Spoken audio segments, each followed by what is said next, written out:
आज हम हिंदी व्याकरण के पाठ वर्ण विचार जिसके अंतर्गत टॉपिक हैं नंबर 1 वर्ण की परिभाषा, फिर वर्णमाला की परिभाषा, नंबर 2 वर्ण के भेद, नंबर 3 स्वर के भेद, नंबर 4 स्वर की परिभाषा और व्यंजन की परिभाषा इत्यादि टॉपिक पर हम आज चर्चा करेंगे।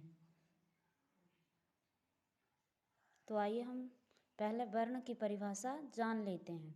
ध्वनियों को लिखने के लिए कुछ निश्चित चिन्हों का प्रयोग किया जाता है जिन्हें वर्ण कहते हैं।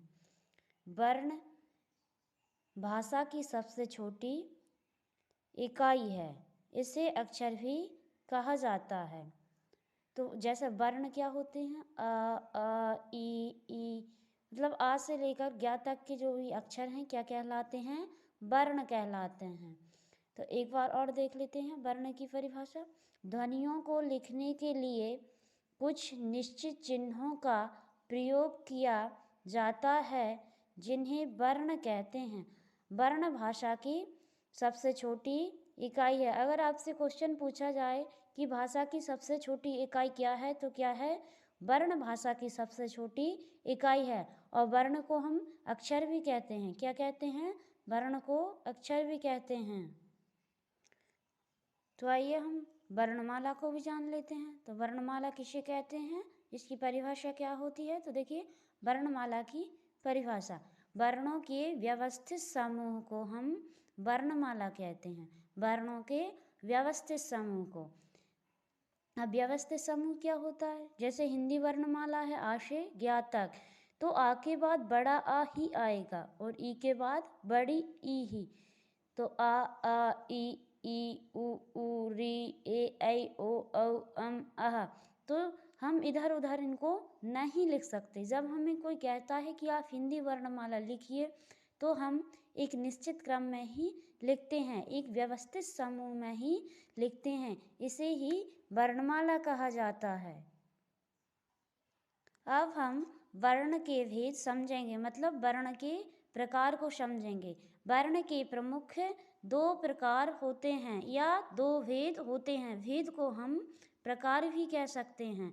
नंबर 1 स्वर, नंबर 2 व्यंजन। अब इसके बाद हम स्वर और व्यंजन की परिभाषाओं को भी समझेंगे। सबसे पहले हम स्वर की परिभाषा समझेंगे कि स्वर किसे कहते हैं।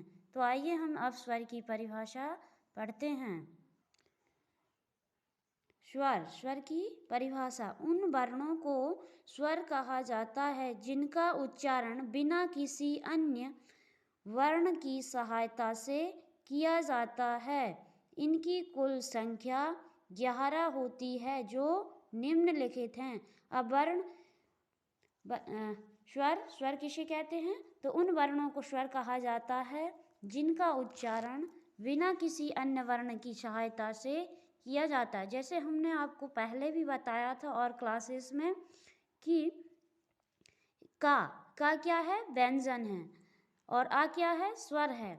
आ को हम बिना किसी वर्ण की सहायता के बोल सकते हैं, लेकिन हम का को बिना किसी स्वर की सहायता के नहीं बोल सकते। जैसे का, आप का बोलते हैं तो का के साथ आ आता है कि नहीं? का।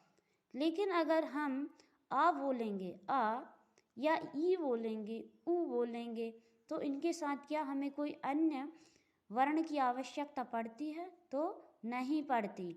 तो स्वर वे होते हैं जिनका हम उच्चारण करते समय बिना किसी वर्ण की सहायता से कर सकते हैं, लेकिन व्यंजनों का उच्चारण हम बिना स्वर की सहायता के नहीं कर सकते हैं। तो यही स्वर की परिभाषा है।